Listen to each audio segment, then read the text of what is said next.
Aujourd'hui, on attaque le chapitre de la réduction, qui va être un long chapitre et qui est finalement le cœur du programme d'algèbre linéaire, et même du programme d'algèbre tout court, une année d'agrég. On va commencer, pour parler de la réduction, par un kit de motivation. D'abord, qu'est-ce qu'on avait vu? On avait vu que si on prenait une application linéaire, d'un espace E vers un espace F, on pouvait lui associer une matrice. Bon, c'est une tentation un peu faustienne, c'est-à-dire d'avoir un objet un peu qui est dans le cloud et de lui associer quelque chose de concret et terrestre. Et la petite signature qu'on a fait avec notre sang, c'est d'avoir choisi des bases. Vous voyez, le problème originel.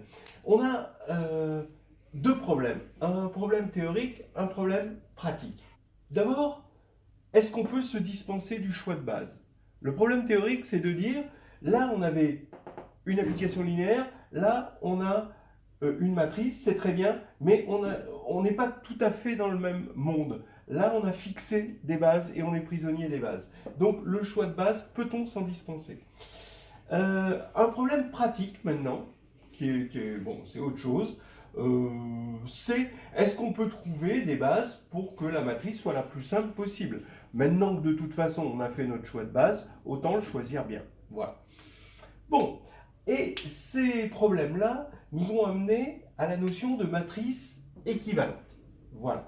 Matrice équivalente, c'est-à-dire que quand on change de base, quand on va changer E en E', F en F', eh ben, on va avoir, tiens, puisque je mets des primes partout, autant mettre A', on va avoir une nouvelle matrice, A', qui est égale à P-1 à Q, avec P et Q des matrices de passage. Ça, vous savez tout ça très bien, normalement. Le problème du choix de base, dire qu'est-ce que je peux avoir comme ensemble de matrices, donc comme ça va être une classe d'équivalence en fait, hein, pour la relation est équivalent à, quel est mon domaine des possibles? Et bien en fait c'est que deux matrices équivalentes sont équivalentes si et seulement si elles ont même rang. Donc si elles sont équivalentes, elles ont même rang, ce qui est quelque chose d'assez clair, mais la réciproque, si elles ont même rang, alors elles sont équivalentes. Et ça, c'est un problème, ça c'est vraiment difficile, ça c'est la partie ardue du théorème, c'est-à-dire qu'on part de matrices qui ont le même rang, et il existe P et Q, donc ça c'est quelque chose d'un petit peu compliqué, inversible, hein, qui plus est, tel qu'on a ça.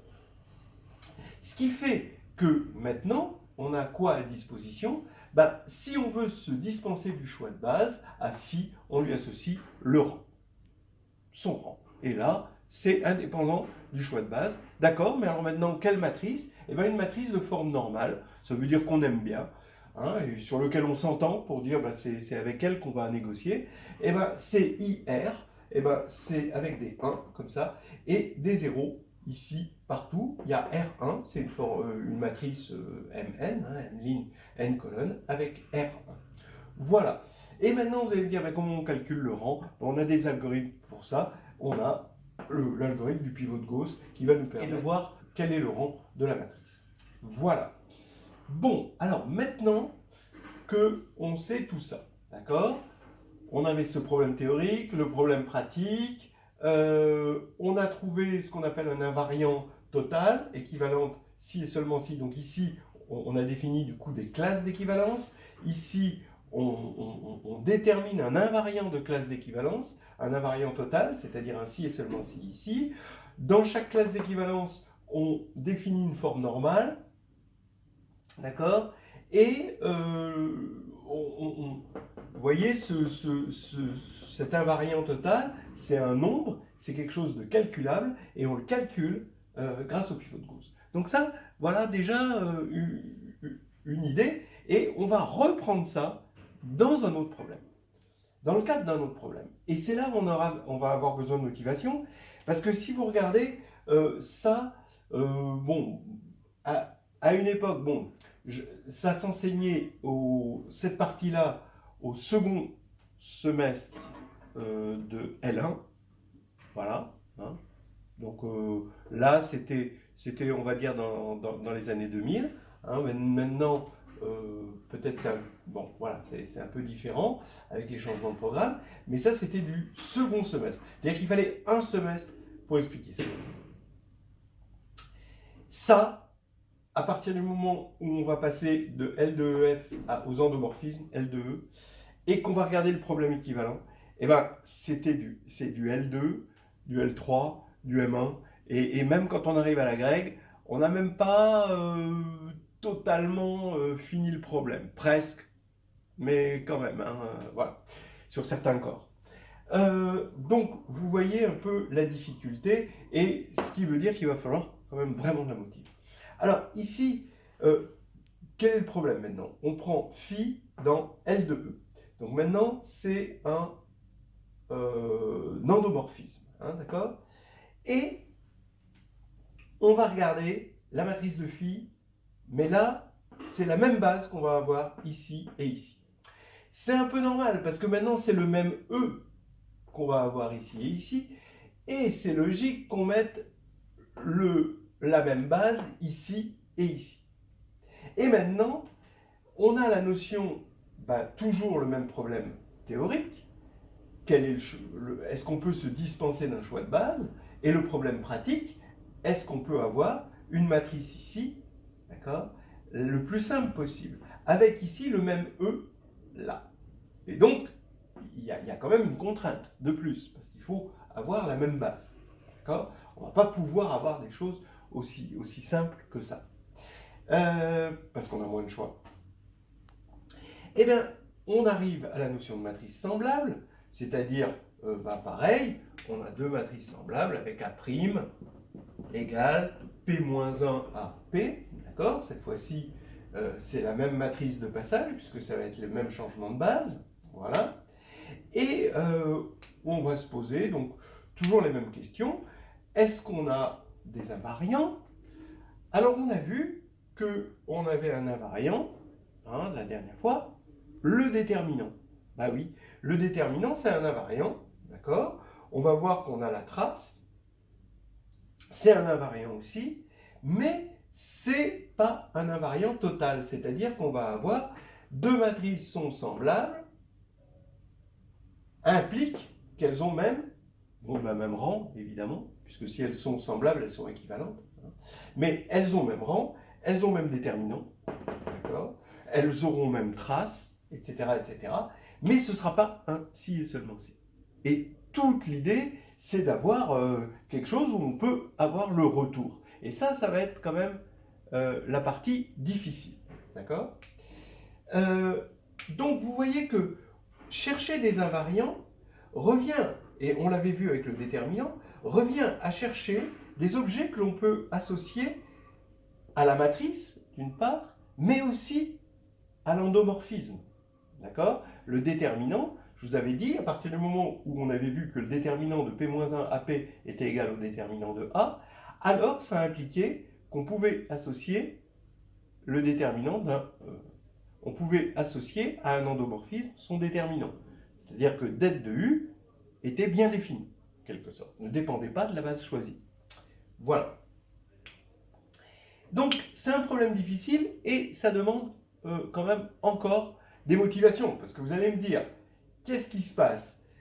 Pourquoi on n'était pas bien là, hein, tranquille, avec deux bases, avec une matrice tranquille, et là maintenant, on nous dit je veux qu'une seule base. Pourquoi? C'est comme si le prof d'éducation physique il nous disait bon ben voilà, vous avez appris à courir avec deux jambes, et maintenant on va faire du cloche-pied, on va apprendre à courir avec une seule jambe. Pourquoi?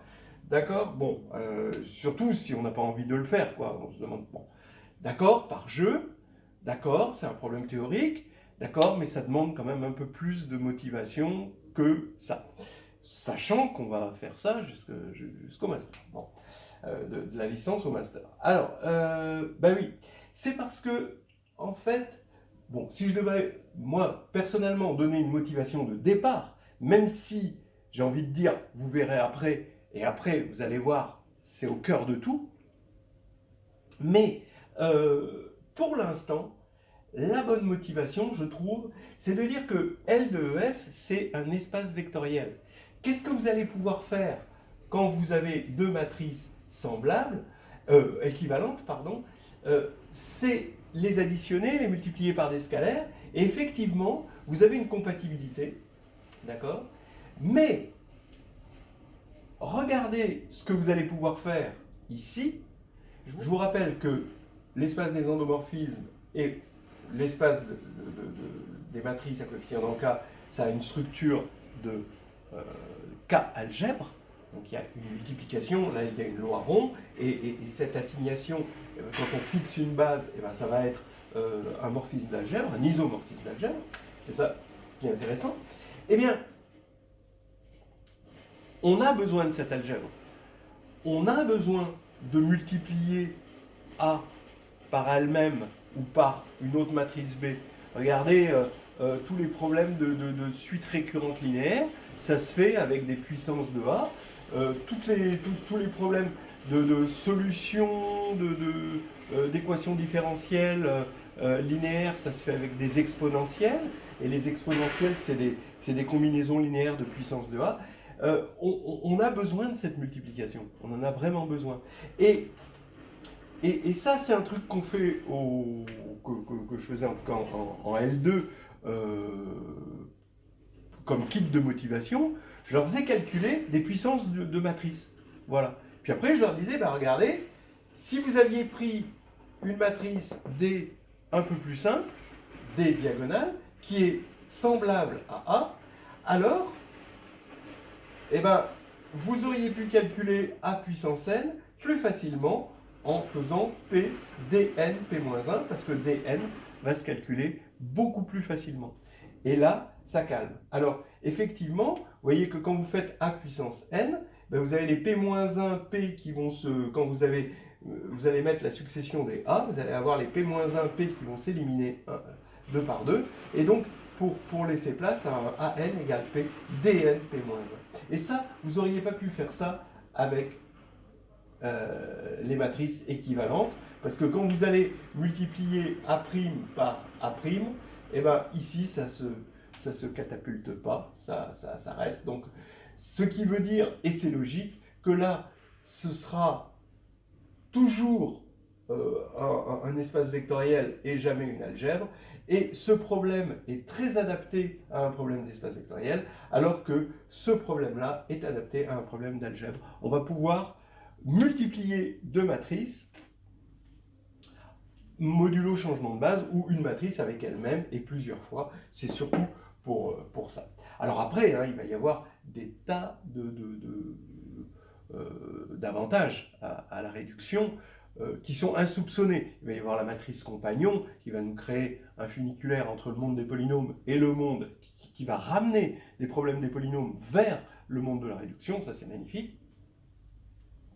Et il va y avoir évidemment tout un monde, insoupçonné. Par exemple, résoudre des équations matricielles. Voilà. Résoudre des équations matricielles, souvent, on peut les ramener grâce à la réduction. Alors, pas toutes les équations matricielles, évidemment, mais c'est ça l'angle d'attaque. Voilà.